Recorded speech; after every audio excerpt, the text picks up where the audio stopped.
Magandang araw mga kasabay. So nasira yung aking bike. Ngayon ito ay nabutas, dalawang butas. Bali ito siya. Ibabalik ko lang. Pakita ko lang sa inyo kung paano ibalik. Ito yung pang-exercise ko.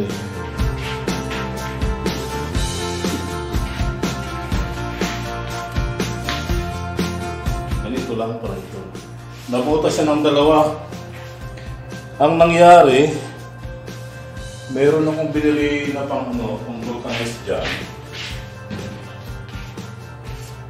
Ito siya yung binili kong pang vulcanize. Hindi umubra. Anong tawag dito? Rubber patch. Easy to use. Ito siya. Oh. Hindi siya umubra.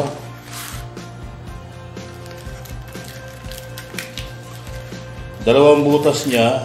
Nilagyan ko ng ganito. Tama naman yung pagkalagay ko sa interior. Pero after 2 days, unti-unti siyang lumalambot ulit. So napilitan na akong bumili ng bagong interior, pampalit sa luma, at bumili ako ng reserva. So ito siya sa Trek din. Trek. Ito siya. Reserva naman dito ng sa dalawang gulong. Kung sino mabutas diyan dito, may pang reserva.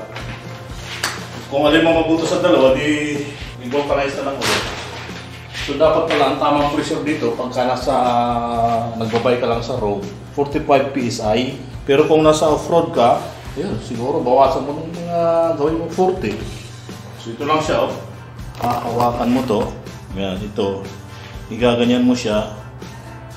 Saka mo ipapasok ito. Then, ito na siya. Ayan na. Higpit.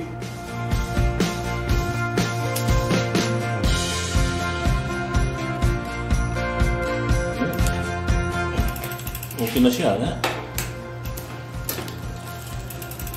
Okay. Very good. Tama ba? Uy, masakit. Tama ba? Yan, okay. So, open na siya.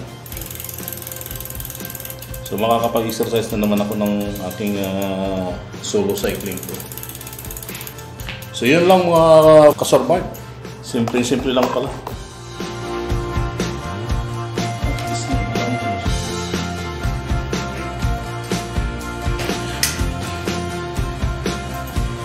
So ito po ang aking bike.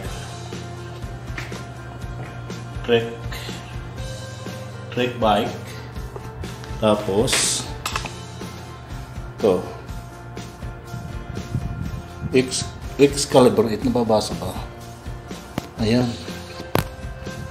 Okay mga kasurvive, yun lang. Pinakita ko lang sa inyo kung paano ko kinabit yung aking na-flat na bike, na gulong pala. Maraming salamat sa inyong panonood mga kasurvive.